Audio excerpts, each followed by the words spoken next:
Hi అండి. నేను మీ లక్ష్మీ చౌదరిని. వెల్కమ్ టు మిస్టీ మధురములు తెలుగు ఆడియో స్టోరీస్ ఛానల్లో మరికొన్ని మధురమైన మనసుకి హత్తుకునే కథలు అతి తొందరలో మీ ముందుకు రాబోతున్నాయి. మాది కోరిన ప్రణయం పార్ట్ 155తో మీ ముందుకు వచ్చేసాను. కథలోకి వెళ్ళే ముందు ఒక చిన్న రిక్వెస్ట్ యార్, లైక్స్ హైప్ ఇవ్వడం మర్చిపోకండి యార్. మీరు అలా లైక్స్ ఇస్తేనే నాకు ఇంకా కొన్ని కథలు ఇవ్వాలని ఇంట్రెస్ట్ కూడా వస్తుంది.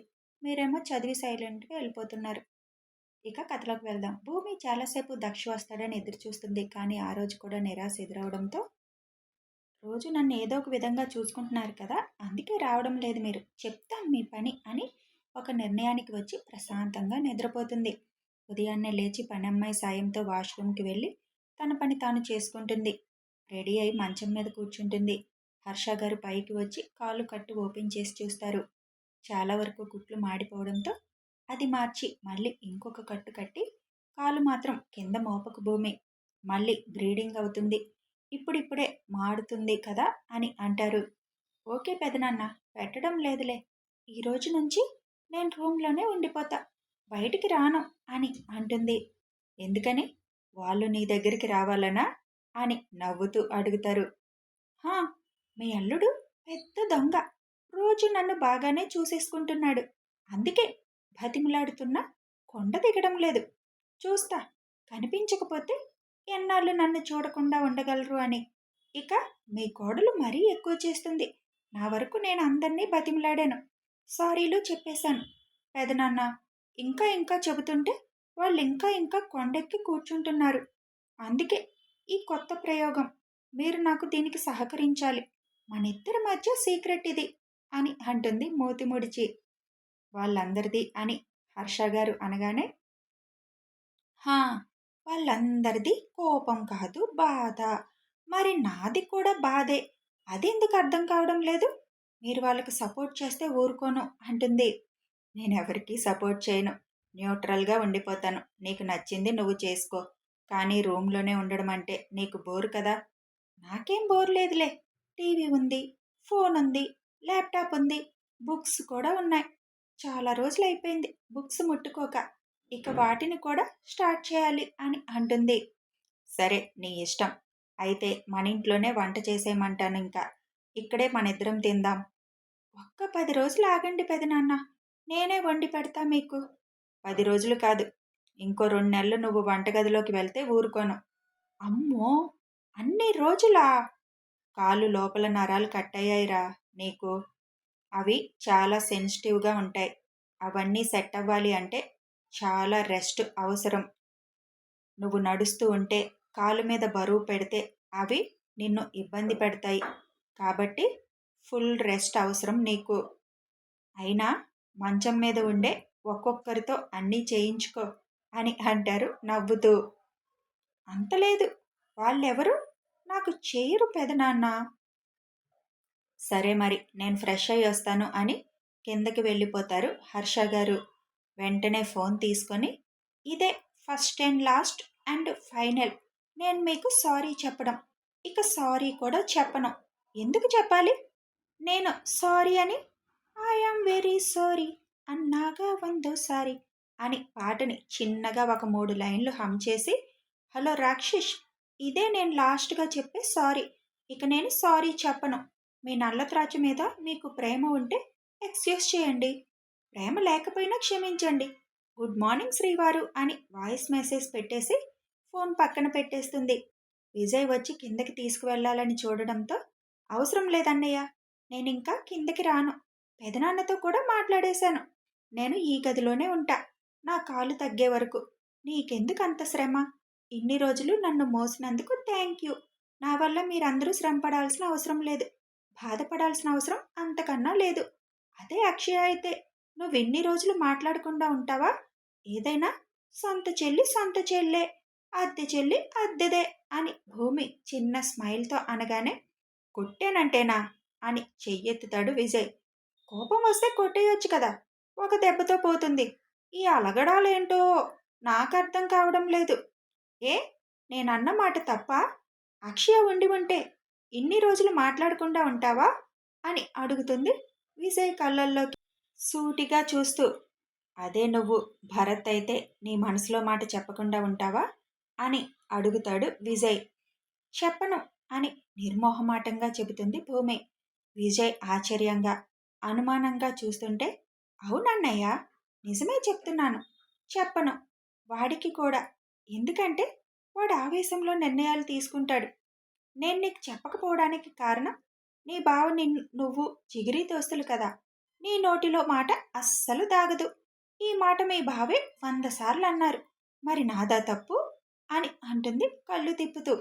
అలా అని అలా చెప్పకుండా చేసేస్తావా అన్నయ్య? నేను ఆ రోజు ఆలోచించింది ఒక రకంగా, కానీ జరిగింది ఇంకో రకంగా. అందులో నా తప్పు సగం మాత్రమే ఉంది. దానికి మీ అందరికీ సారీలు చెప్పాను. దానివల్ల నేను కూడా చాలా భయపడ్డాను. మీ అందరినీ ఎక్కడ చూడకుండా పోతాను అని ఎంత భయపడ్డానో. మీ అందరికీ అప్పుడే దూరంగా వెళ్ళిపోవడం ఇష్టం లేక ఏదో ఒక విధంగా మీకు సమాచారం అందించాలని అలాంటి పరిస్థితుల్లో కూడా ప్రయత్నాలు చేశాను. ఇక అంతకంటే నేనేం చేయగలను? ఇదంతా ఆ గడ్డి పరక వల్ల వచ్చింది. దాన్ని మాత్రం ఈజీగా వదిలేశారు. దొంగ మొహం దాన్ని. నా మీద మాత్రం ఒక్కొక్కరు కత్తులు నూరుతున్నారు అని అంటుంటే ఇక కోపం చూపించాలి అనుకోలేదు విజయ్. వెంటనే భూమిని హత్తుకొని, భయపెట్టేశావురా, చాలా భయపెట్టేశావు. మా అందరి గుండెలు ఎలా కొట్టుకున్నాయో నువ్వు కనిపించే వరకు నీకు తెలీదు. ఇంకెప్పుడు ఇలా చేయనని మాటివ్వు అని అంటాడు. విజయ్ చుట్టూ చేతులు వేసి, మీ అందరినీ వదులుకోవడం నాకు అస్సలు ఇష్టం లేదు. ఇకెప్పుడు అలా చేయను అంటుంది. సరే పద, కిందకి వెళ్దాం. నో, నేను రాను. నేను ఈ రూమ్లోనే ఉంటాను. చూస్తాను మీ బావ ఎంతవరకు నా కోసం రాకుండా ఉంటాడు అని అంటుంది మూతి ముడిచి. బావపడిన టెన్షన్, భయం కళ్ళారా చూసాం. అందుకే మేము ఈసారి బావకే సపోర్ట్. నువ్వే కోపం పోగొట్టుకోవాలి. అంతకంటే ముందు ఇకిప్పుడు తన దగ్గర నువ్వు ఏది దాయవు అని బావకి నమ్మకం వచ్చేలా చేయాలి. అప్పుడే బావ కోపం, బాధ పోతుంది. రోజు నీ దగ్గరికి రాకుండా ఉండలేనివాడు ఇప్పుడు కనీసం ఇటువైపు రావట్లేదంటే తనని తానే ఎంత కంట్రోల్ చేసుకుంటున్నాడు అర్థం చేసుకో. ఎదురుగా ఉంటేనే నువ్వు భరోసా ఇవ్వాల్సిన అవసరం లేదు. నీ చేతిలో ఫోన్ ఉంది. లేదా నీ చేతల ద్వారా అయినా తనకి నమ్మకం కలిగించు అని చెబుతాడు విజయ్. అలాగే, రాక్షస్ కోసం రాక్షస్ ప్రయత్నాలు చేస్తా అని నవ్వి, ఇదిగో నేను ఈ రూమ్లో ఉంటున్న కారణం చెప్పొద్దు ఎవరికి. నేను అలిగానని చెప్పు చాలు అని అంటుంది. ఓకే డన్, నీకు పాలు తీసుకొస్తాను అని కిందకి వెళ్ళిపోతాడు విజయ్. అనుకున్నట్లుగానే ఆ రోజు నుంచి భూమి ఆ రూమ్ నుంచి బయటికి రాలేదు. రోజు ఉదయం లేస్తే అక్కడే ఉంటుంది కాబట్టి దక్ష్ భూమిని చూసుకొని వెళ్ళేవాడు. కానీ భూమి రాకపోవడం కొంచెం వెలితిగా అనిపించడంతో చూడాలి అనిపిస్తున్నా కావాలని చేస్తుందిగా రాక్షసి అనుకుంటూ వెళ్ళిపోతాడు. అలాగే ఇంకో 4 రోజులు గడిచిపోతాయి. ఈ 4 రోజులు ఫోన్లో రకరకాల పాటలతో మెసేజ్లు, కొన్ని ఫోటోలు పంపిస్తూనే ఉంది భూమి దక్షకి. దక్షకి ఎలా ఉందో కానీ భూమి మాత్రం పూర్తిగా బెంగ పెట్టేసుకుంటుంది దక్ష మీద. కానీ అంతే పంతంగా ఉంది. ఒక పక్క నిశ్చితార్థం పనులు మొదలైపోతాయి. ఆద్యకి కూడా భూమి రాకపోవడం, భూమితో మాట్లాడకుండా ఉండడం చాలా కష్టమైపోతుంది. నైనీతో భూమి రోజు ఫోన్లో మాట్లాడుతూనే ఉంటుంది. ఆ రోజు రాత్రి దక్ష్ ఆఫీస్ నుంచి వచ్చేసరికి ఇంట్లో ఎవరూ ఉండరు. ఫ్రెష్ అయి వచ్చిన ఎవరి అలికిడి కనిపించకపోయేసరికి పనమ్మాయిని పిలిచి అమ్మ వాళ్ళెక్కడా అని అడుగుతాడు. భూమి అమ్మగారికి బాగా ఫీవర్ బాబు, మూసిన కన్ను తెరవడం లేదు, అందుకే అందరూ అక్కడే ఉన్నారు అని చెబుతుంది పనమ్మాయి.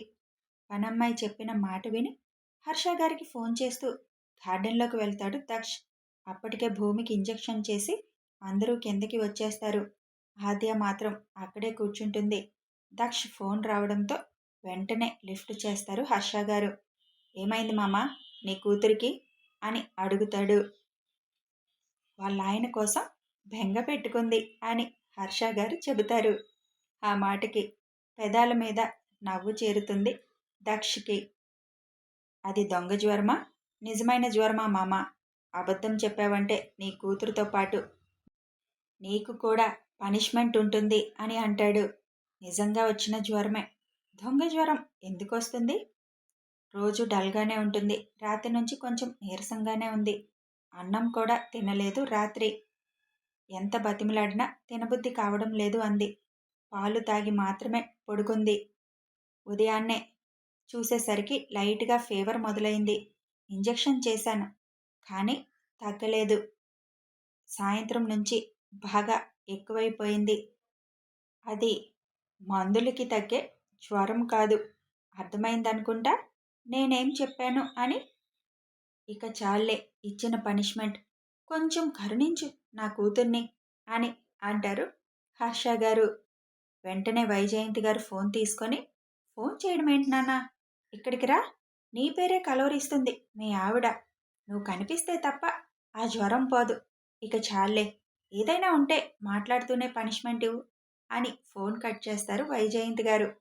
అంతసేపు దొంగ జ్వరం ఏమో, కావాలని అందరూ కలిసి నాటకం ఆడుతున్నారేమో అని అనుకుంటాడు. కానీ వైజయంతి గారు చెప్పేసరికి ఇక తన కోపాన్ని పక్కన పెట్టి హర్ష గారి ఇంటికి చేరుతాడు దక్ష్. అందరూ కిందే ఉండడంతో తను పైకి డైరెక్ట్గా వెళ్ళిపోతాడు. రూమ్లోకి వెళ్ళేసరికి ఆద్య భూమి చేయి పట్టుకొని ఉండడం చూసి, మొత్తానికి మనల్ని తన దగ్గరకు వచ్చేలా చేసిందిగా ఈ నల్లత్రాచు అంటాడు మంచం దగ్గరికి చేరుతూ. మొండిదన్నయ్య, రాకుండా కూర్చుంది, కానీ బెంగ పెట్టుకుంది. చూడు ఎలా అయిపోయిందో ఈ 3 రోజులకే అని బాధగా అంటుంది ఆద్య. మొహం అంతా పీక్కుపోయి నీరసంగా కనిపిస్తుంటే భూమి పక్కన కూర్చుంటాడు దక్ష్. మొత్తానికి నిన్ను కూడా జ్వరంతో పడగొట్టేసింది అన్నయ్య అని నవ్వుతూ అక్కడి నుంచి కిందకి వెళ్ళిపోతుంది ఆద్య. ఆద్య వెళ్ళిపోగానే భూమి నుదురు మీద చేయి వేసి చెక్ చేస్తుంటే రాక్షస్ అంటుంది చిన్నగా. ఆ మాటకి నవ్వుకుంటూ ఎంత బాగా గుర్తుపడుతుందో స్పర్శని అనుకొని, ఇంకా అది దొంగ జ్వరమా నిజమైన జ్వరమా అని నమ్మకం కుదరక పొట్ట మీద కూడా చేయి పెట్టి చూస్తాడు. వేడిగా సెగ తగులుతుంటే భూమి చేతిని తన చేతిలోకి తీసుకొని పెదాల దగ్గరికి తీసుకొచ్చుకొని ముద్దు పెడుతూ నల్లత్రాచు అని నెమ్మదిగా పిలుస్తాడు. అటు నుంచి ఏ స్పందన లేకపోవడంతో ముందుకు వంగి నుదురు మీద ముద్దు పెడుతూ నల్లత్రాచు కళ్ళు తెరు అని అంటాడు. దక్ష సార్ అంటుంది చిన్నగా. నేనే, కళ్ళు తెరు అని అనగానే చిన్నగా కళ్ళు తెరుస్తుంది భూమి. ఎదురుగా తన రాక్షస్ కనిపించగానే నిజమేనా, ఇది నా భ్రమ అనుకుంటూ మళ్ళీ కళ్ళు మూసుకొని తెరుస్తుంది. అప్పటికే ఇంజెక్షన్ వల్ల కొంచెం జ్వరం తగ్గడంతో మగతగా కూడా లేకపోవడంతో కళ్ళు తెరవగానే దక్ష రూపం కనిపించగానే మీరు మీరు నిజంగా వచ్చారా అని కళ్ళల్లో నీళ్లు తిరుగుతుంటే చేతులతో మొహం అంతా తడుముతూ అడుగుతుంది. ఆ చేతులు రెండూ పట్టుకొని ముద్దు పెడుతూ వచ్చాను, వచ్చేలా చేసుకున్నావుగా, అయినా ఇలా నీ దగ్గరికి వచ్చేలా చేసుకుంటావా అంటాడు చిరుకోపంగా. సారీ, కోపం పోయిందా నా మీద? ప్లీజ్ ఇంక నాతో మాట్లాడండి అంటున్న భూమిని వెంటనే పైకి లేపి హత్తుకొని, నీ మీద నాకు కోపం ఉంటుందా? నువ్వు చేసిన పనికి బాధ, నీకు నా మీద నమ్మకం లేదన్న అసహనం అని అంటాడు చిన్నగా. దక్ష్ చుట్టూ చేతులు వేసి, ఈ ప్రపంచంలో నేను నమ్మేది మొదట మిమ్మల్నే, మీ మీద నమ్మకం లేకపోవడం ఏంటి? ఆ రోజు నేను మీకోసమే ఆలోచించా, కానీ ఆ గడ్డి పరక మొత్తం నా ప్లాన్ నాశనం చేసేసింది. దానికి నాదా తప్పు అంటుంది ముద్దుగా. సర్లే, జ్వరం తగ్గాక మాట్లాడుకుందాం, పడుకో కాసేపు అని అంటాడు. మళ్ళీ వెళ్ళిపోతారా? జ్వరం అని వచ్చారా? నా పాటికి నేను బుక్స్తో కాలక్షేపం చేస్తుంటే ఎందుకు వచ్చి నన్ను మీ మాయలో పడేశారు? మీ మాట వినకుండా, మిమ్మల్ని చూడకుండా, మీ స్పర్శ లేకుండా ఉండలేని స్థితికి నన్ను ఎందుకు తీసుకొచ్చారు? ఇలా మీకు దూరంగా ఉండడం కన్నా వాడి చేతిలో అని అనేసరికి, అందుకే నాకు కోపం వచ్చేది, పిచ్చి పిచ్చి వాగుడు వాగితేనే కొట్టాలి అనిపించేది అని కోపంగా దక్ష్ అనేసరికి, మరి మీరు మాట్లాడకపోతే నాకు అలాగే ఉంది, మీకేనా కోపం వస్తుంది? నాకు కూడా వస్తుంది, పొండి, నాకెవరు వద్దు, అందరూ నా మీద అరిచేవాళ్లే అని అంటుంది దక్ష నుంచి దూరం జరగబోతూ. వెళ్ళిపోనా అని నవ్వుతూ అడుగుతాడు. ఆ, వెళ్ళిపోండి అని దక్ష చుట్టూ చేతులు బిగిస్తుంది. నిజంగా జ్వరం వచ్చిందా? వేషాలు వేస్తున్నావా అంటాడు భూమి చేస్తున్న పనులకి. మీతో అబద్ధం ఆడగలమా సార్? మీ గొంతు వినగానే ఆ జ్వరానికి కూడా భయం వేసినట్టుంది. పారిపోతుంది. ప్రామిస్లు చేస్తే మీరు నమ్మరుగా, కానీ తప్పదు. నా ప్రాణమైన మీకు మాటిస్తున్నా. ఇక మీ దగ్గర ఏ చిన్న విషయం దాయను. మీకు తెలియకుండా ఏమీ చేయను. Trust me. మీతో నాకు హ్యాపీగా బతకాలనుంది. నేనెందుకు పిచ్చి పనులు చేస్తాను? అప్పుడు కూడా మీకు దూరంగా వెళ్ళాలి అనుకోలా. మీరొచ్చిందాకా దూరంగా ఉండాలి అనుకున్నా. మీకు చెప్పకపోవడానికి కారణం ఒకటే. అమ్మమ్మకి ఎలా తెలిసిందని ఆరా తీస్తారు. నా గతం తెలిసిన వాళ్ళ వల్లే అమ్మమ్మకి తెలిసింది.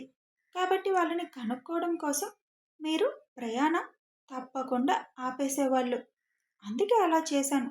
అద్వైత్ సార్ వాళ్ళకి ఉదయాన్నే చెప్పకపోవడం మంచిదైంది కదా. ఆ గడ్డి పరక చేసిన పని వల్ల వాళ్ళు కూడా పెద్ద ప్రమాదంలోకి వెళ్ళిపోయేవాళ్ళు కదా.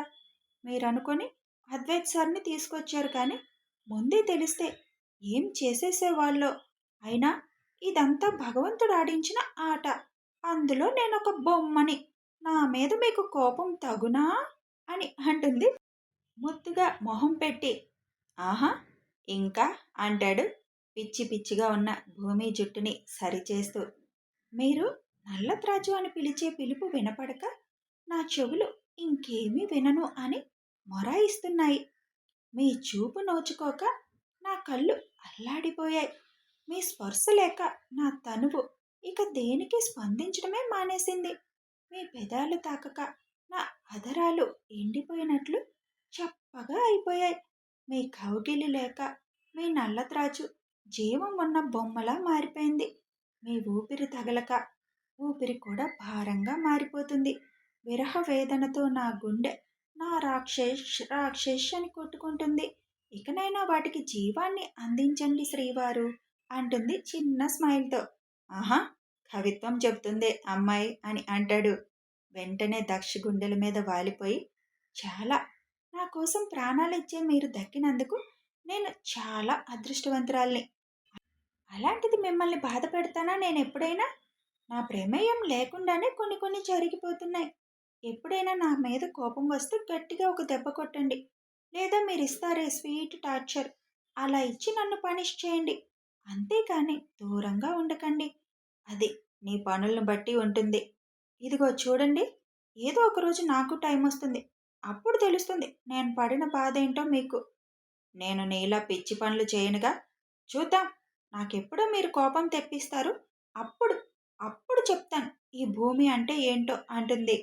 సర్లే, అప్పుడు చూద్దాం. ఇక జ్వరం తగ్గిందిగా, పడుకో. ఆహా, నేను పడుకుంటే మీరు వెళ్ళిపోతారు. కవిత్వంతో కట్టిపడేశావుగా, ఇంకెక్కడికి వెళ్తానులే. మీ కోపం పూర్తిగా పోయిందని చెప్పొచ్చుగా.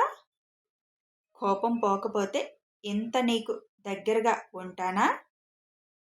అది నాకు జ్వరం వచ్చిందని బెంగ పెట్టుకున్నానని ఉన్నారు. ఇంకెలా చెప్పాలి పాపా అని భూమి ఏం కోరుకుంటుందో అర్థమై చిన్న నవ్వుతో అడుగుతాడు దక్ష్. తెలిసి కూడా తెలియనట్టు నటిస్తారు రాక్షస్ అని గొనుక్కుంటుంటే నవ్వుకుంటూ, కాసేపు రెస్ట్ తీసుకో, నేను మామతో మాట్లాడి వస్తాను అని భూమిని సరిగ్గా కూర్చోబెట్టి మంచం దిగుతుంటే, నిజంగా వస్తారా? ఈ రాత్రికి నాతో ఉండరా? చాలా బెంగగా ఉంది మీ మీద అంటుంది ఏడుపు మొహం పెట్టి. వస్తాను అని చేయి విడిపించుకొని కిందకి వస్తాడు దక్ష్. ఇప్పుడు చెప్పు మామ, జ్వరం ఎందుకొచ్చింది అని అడుగుతాడు దక్ష్. నీ మీద బెంగతోనే.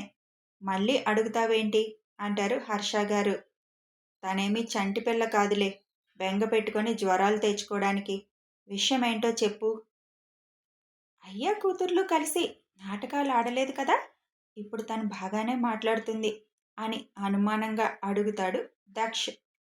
లేదు బావా, నాటకమేమీ ఆడలేదు. అసలైతే నీకు సర్ప్రైజ్ ఇవ్వాలని ఏవేవో తెప్పించింది.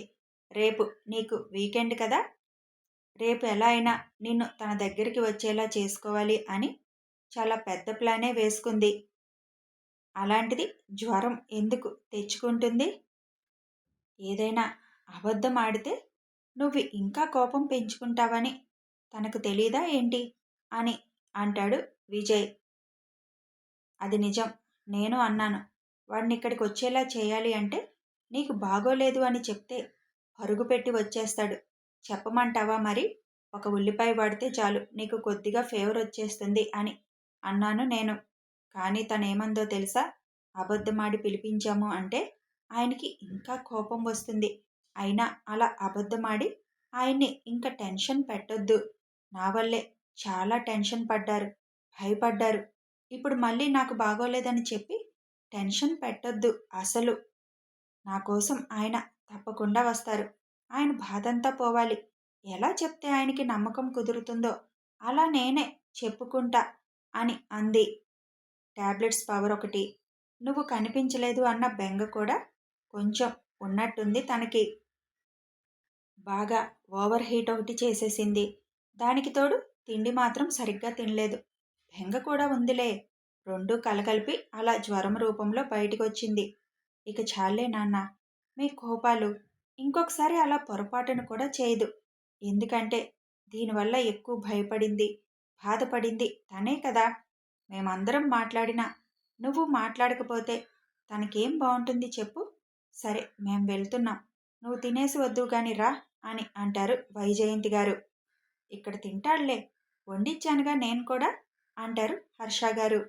అందరూ వెళ్ళిపోతుంటే ఆద్య కూడా వాళ్ళ వెనకే వెళుతుంటే విజయ్ చేయి పట్టి పక్కకి లాక్కు వెళ్ళిపోతాడు. ఏంటి బావా అందరూ చూస్తుంటే అలా లాక్కొచ్చావు అని అడుగుతుంది. ఇంకా నీకు భూమి మీద కోపం పోలేదా అని అడుగుతాడు. కోపం ఏం లేదు, రేపు కళ్ళు తెరిచాక మాట్లాడతానులే. ఇన్ని రోజులు నువ్వు తనతో మాట్లాడకుండా దూరంగా ఉన్నావు అంటే నాకే ఆశ్చర్యంగా ఉంది. బాగా భయపడ్డావు కదూ అంటాడు ఆద్య బొగ్గ మీద చేయి వేసి. మామూలుగా కాదు బావా, ముఖ్యంగా అన్నయ్య గురించి భయమేసింది. అన్నయ్య స్వీడన్ వెళ్ళేటప్పుడు కూడా తనతోనే ఉండురా, జాగ్రత్త అని నాకు చెప్పి వెళ్ళాడు. ఆ రోజు నేను అమ్మతో వెళ్లకుండా ఉన్నా బాగుండేది. తనతో గుడికి వెళ్ళేదాన్ని, నేనే చూసుకునేదాన్ని. అవన్నీ తలుచుకుంటే తను చేసిన పనికి కోపం, తనని వదిలేశానని నా మీద నాకు కోపం. ఏంటో పిచ్చి పిచ్చిగా ఉంది బావా. అదంతా తన మీద కోపంగా చూపించేశా. ఇంక నా వల్ల కాదులే, రేపు ప్యాచప్ అయిపోతాం అంటుంది. ఆద్య నుదురు మీద ముద్దు పెడుతూ, ఎక్కువ ఆలోచించుకో, అలా జరగాలని రాసి ఉంది, జరిగిపోయింది. ఇందులో నీ తప్పేమీ లేదు. రేపు ఉదయాన్నే వచ్చే అని వదులుతాడు విజయ్. సరే అని అక్కడి నుంచి వెళ్ళిపోతుంది ఆద్య. డిన్నర్ చేద్దాం రా దక్ష్ అని పిలుస్తారు హర్ష గారు. నీ కూతురు తిండి సంగతి ఏంటి మరి అని అడుగుతాడు దక్ష్. తనకిందాక వైజయంతి బలవంతంగా 2 ఇడ్లీ తినిపించింది. తర్వాతే ఇంజెక్షన్ చేశాను. జ్యూస్ పంపిస్తానులే, ఈ పూటకి అది సరిపోతుంది అని పనమ్మాయికి జ్యూస్ ఇచ్చి రమ్మని పంపిస్తారు. తినేసి పైకి వెళ్ళేసరికి కూర్చొని గుమ్మం వైపే చూస్తున్న భూమిని చూసి నవ్వుకుంటూ, నీలా నేను మాట తప్పను, వస్తాను అంటే వస్తాను అని డోర్ క్లోజ్ చేసి వచ్చి మంచం మీద వాలుతాడు దక్ష్. పక్కనే పడుకొని రెప్ప కొట్టకుండా తననే చూస్తున్న భూమిని చూసి క్షణం కూడా ఆలస్యం చేయకుండా ఇన్నాళ్ల విరహాన్ని దూరం చేస్తూ ఇద్దరి అధరాలని జత చేస్తాడు దక్ష్. కథ కొనసాగుతుంది. మొత్తానికి పాప బెంగ పెట్టుకొని మరి మా దక్ష కోపాన్ని పోగొట్టేసింది. ఇక వీళ్ళ ప్రేమ కథ ఎలా ముందుకు సాగుతుందో చూద్దాం. భూమి తన లక్ష్యాన్ని ఎలా చేరుకుంటుందో తెలియాలి అంటే ఫాలో అయిపోండి. లైక్ చేయండి, షేర్ చేయండి, కామెంట్ చేయండి, సబ్స్క్రైబ్ చేసుకొని సపోర్ట్ చేయండి. Thanks for watching and listening.